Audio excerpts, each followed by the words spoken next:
Hello મિત્રો, તમે ઘરે સાંભાર કેવી રીતે બનાવવો તેની રેસીપી ગોતતા હોઈએ છો તો ચાલો આજે આપણે સાંભારની રેસીપી જોઈએ. અને ફૂલ સાંભાર છે ઇડલી સંભાર અને મેંદુવડા સાથે ખાઈ શકાય છે. સૌ પ્રથમ આપણે તેલ ગરમ મૂકીશું. તેલ ગરમ થઈ જાય પછી તેમાં રાઈ અને જીરું એડ કરીશું. રાઈ અને જીરું એડ કર્યા બાદ તે રાઈ જીરું તતળી જાય ત્યારબાદ તેમાં એડ કરીશું લીમડો. પછી તેમાં ટમેટું અને મરચું એડ કરીશું. પછી તેમાં જે તુવેરની દાળ બાફેલી હતી તે દાળ એડ કરી દઈશું.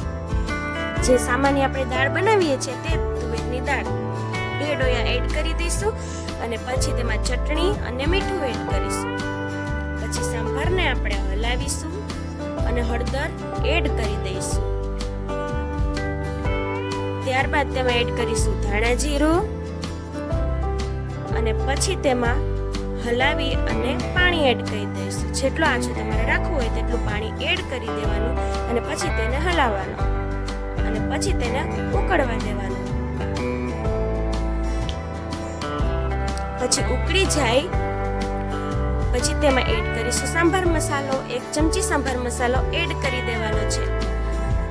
સાંભાર મસાલો 1 ચમચી એડ કર્યા પછી સાંભાર તૈયાર. તો આવી જ નવી નવી રેસીપી જોવા માટે અમારી ચેનલને સબસ્ક્રાઇબ કરો. જો વિડીયો ગમ્યો હોય તો વિડીયોને લાઈક કરો, કમેન્ટ કરો, શેર કરો અને આ રેસીપી ઘરે ટ્રાય કરજો એક વખત અને મને જણાવજો કેવી છે. આ ખૂબ જ સરસ અને ઈઝી રેસીપી